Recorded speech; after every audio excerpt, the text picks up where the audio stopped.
What about your renewing tenants? Well, first off, I want you to score them A, B, C, or F. If somebody's an F, get rid of them. If somebody's a C, but if they're calling in work order repair requests, they got other problems going on, get rid of them. But if they're a B or an A, keep them and get them to renew.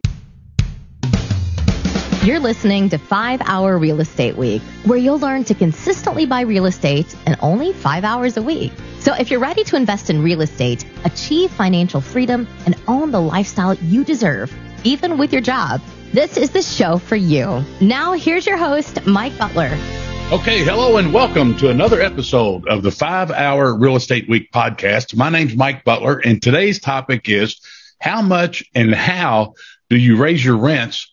With the national average for last year, increase in rents was 15%.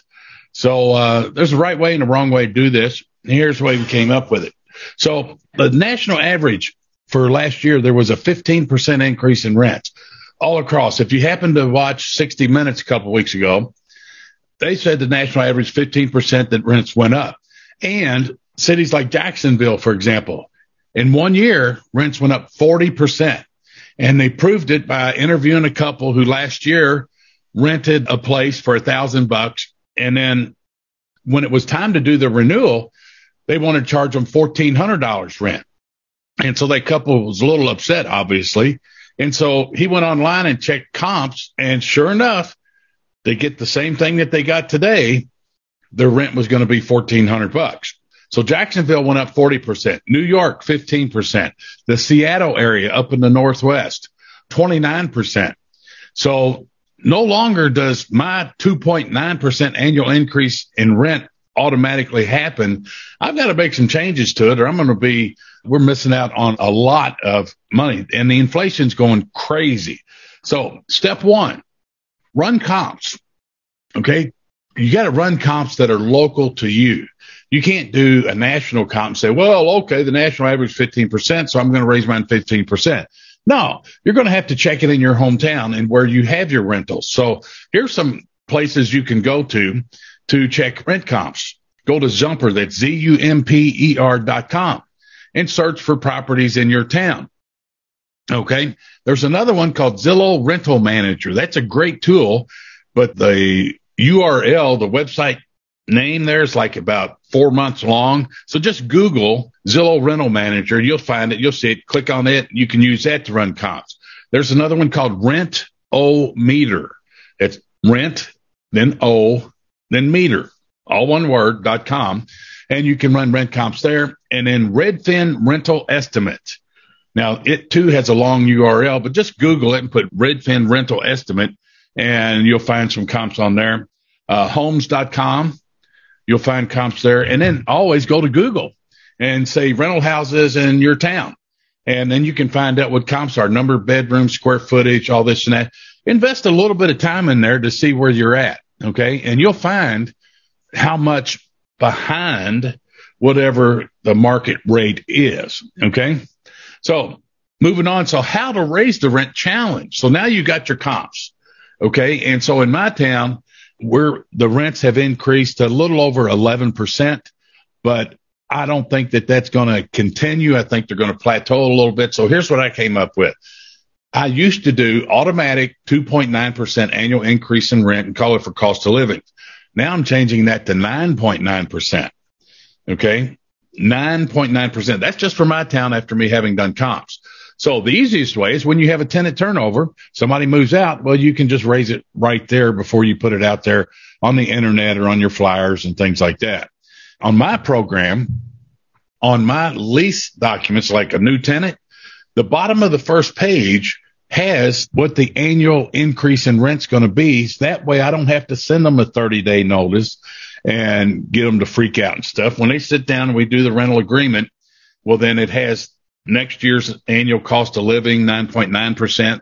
Okay. And a new rent will be this dollar amount effective on this date. Okay. That's pretty easy. Now, here's the challenge. What about your renewing tenants? Well, first off, I want you to score them A, B, C, or F. Okay. If somebody's an F, you're not going to renew them. Get rid of them. If somebody's a C, okay, that means they're a pain in the butt. They might pay their rent on time. But if they're calling in work order repair requests, they got other problems going on and this and that, get rid of them. But if they're a B or an A, okay, you want to keep them and get them to renew. So we want to keep great residents. How long? Not just a year or two or even 3. You want to keep them forever. Okay. It's just like having a good employee. So here's your big challenge. So when it's time for them to renew, you want to have them do a brand new spanking lease. Here's why. Because odds are the lease they started out with, you've probably made some changes to it. So let's get the current, most up-to-date lease that you have.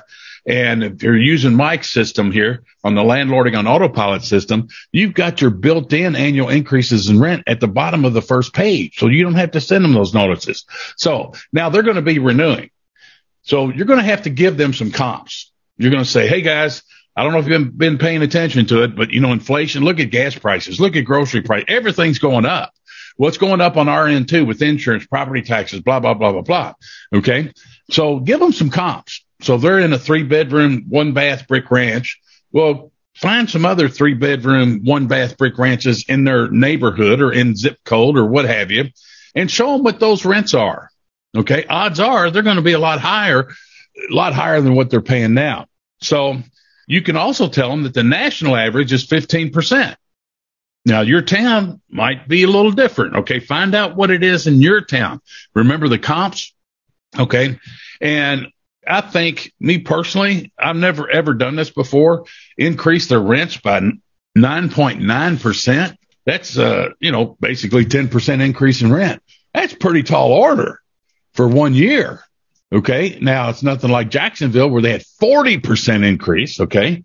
So if you've got a great tenant and you don't want them to move, you can tell them that, okay, in our town, rents have gone up 11% over last year, and new tenants coming on board, their annual increase in rent is 9.9%, but you're an A resident.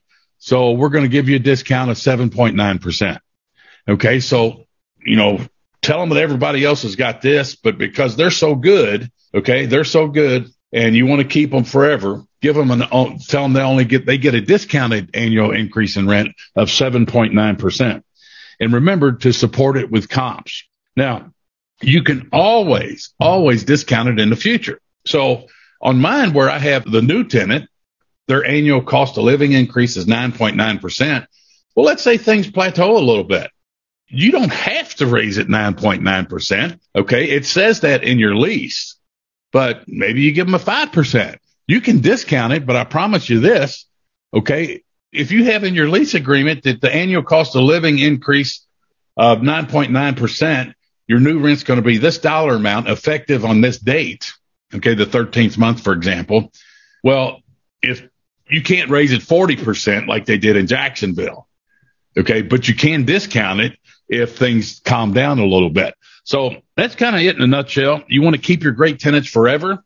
Okay. Remember to score them A, B, C, D, or F. And if you want to get those forms in my lease, you can get it with the Landlording on AutoPilot system. And I have that built in for you. So just go visit MikeButler.com, and I need your help. If you like what you're learning here in the 5-Hour Real Estate Week podcast, click the follow button or subscribe button somewhere. Add comments if you can do that. And please share with your fellow investors. And buy my #1 best-selling book, Landlording on AutoPilot. It's on Amazon. You can get it right now and have it shipped to you. And Bigger Pockets, that's one of the top 5 books every investor must have. Sign up for my free Power Lunch investor trainings. They happen every Tuesday at 12 noon. And you can sign up for that at MikeButler.com. Adios, stay safe, and remember to raise those rents. Adios. Glad you joined us for another episode of 5-Hour Real Estate Week. The best thing you can do now is put this information to action. To help you get started, Mike created a free resource for you called How to Buy 50 Houses a Year, Even with Your Job. Download it now by going to MikeButler.com/50 houses. And we'll see you on the next episode.